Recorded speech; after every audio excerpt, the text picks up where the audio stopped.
सरस्वती से फोन पर बातचीत की है। शंकराचार्य अभिमुक्तेश्वरानंद सरस्वती से फोन पर बातचीत हुई है अलंकार अग्निहोत्री की। अलंकार अग्निहोत्री ने पद से इस्तीफा देने के बाद बातचीत की है। शंकराचार्य अभिमुक्तेश्वरानंद सरस्वती से मुलाकात भी करेंगे। अलंकार अग्निहोत्री देर रात सरकारी आवास खाली कर चुके हैं और अब शंकराचार्य जी से फोन पर बातचीत भी हुई है।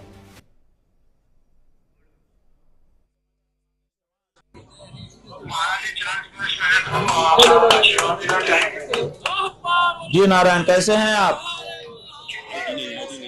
हम लोगों के मन में दो तरह की प्रतिक्रिया आपके समाचार सुनने से हो रही है।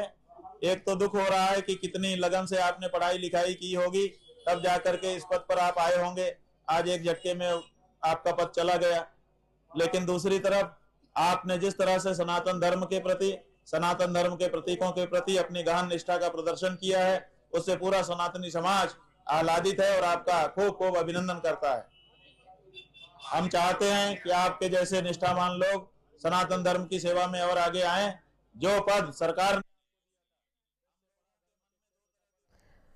इस खबर पर ज्यादा जानकारी के लिए सहयोगी मोनू पांडे जुड़ गए हमारे साथ में।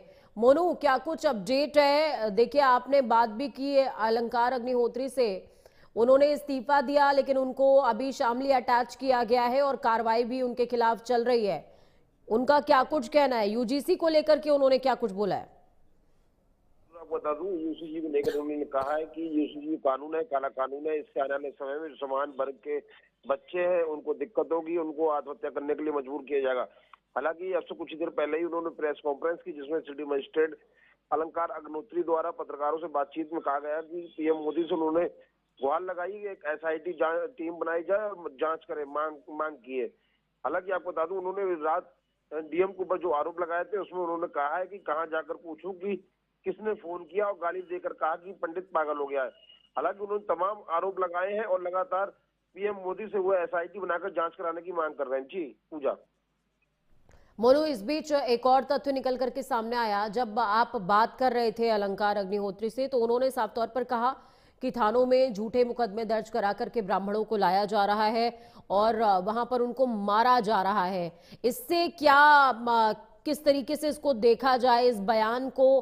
क्या इसके बाद एक तरह की नई सियासत शुरू होने वाली है उत्तर प्रदेश के अंदर? पूजा, आपको बता दो, जब प्राइम न्यूज ने अलंकार अग्निहोत्री से बात की थी तो उन्होंने साफ तौर पर कहा कि ब्राह्मणों के ऊपर अत्याचार हो रहा है, उनके ऊपर जुल्म हो रहा है। कई मामले ऐसे उन्होंने बताए जो जिससे कि जो ब्राह्मणों के ऊपर अत्याचार हो रहा है। उनका कहना था कि कहते हैं जो जेलर था उसने ब्राह्मण को जूतों से पीटा। वही बात की जाए खुशी दुबे की, किसी अपराधी से 3 दिन पहले उसकी शादी हुई और उसको प्रताड़ित किया गया। तमाम ऐसे उन्होंने उदाहरण दिए जो ब्राह्मणों के ऊपर अत्याचार हुए। हालांकि आपको बता दूं, उन्होंने साफ तौर पर कहा है कि ब्राह्मणों के ऊपर उत्तर प्रदेश में अत्याचार हो रहा है और जो अत्याचार है अपनी चरम सीमा पर है। हालांकि उन्होंने शंकराचार्य जो मेले में जो उनके साथ घटना हुई, जिस तरीके से उनके साथ पुलिस द्वारा मारपीट की गई, उसको लेकर भी उन्होंने काफी नाराजगी व्यक्त की। जी बहुत शुक्रिया मोनू, हमारे साथ जुड़ने के लिए, अहम जानकारी साझा करने के लिए। तो देखिए, अलंकार अग्निहोत्री साफ तौर पर पत्रकारों से बातचीत में कह रहे हैं कि प्रधानमंत्री को उन्होंने एक लेटर लिखा है और उसमें वो प्रधानमंत्री की ओर से एसआईटी की मांग कर रहे हैं और कह रहे हैं कि पूरे मामले की निष्पक्ष जांच होनी चाहिए। खबरों में आगे बढ़ते मेरठ से ये बड़ी खबर है।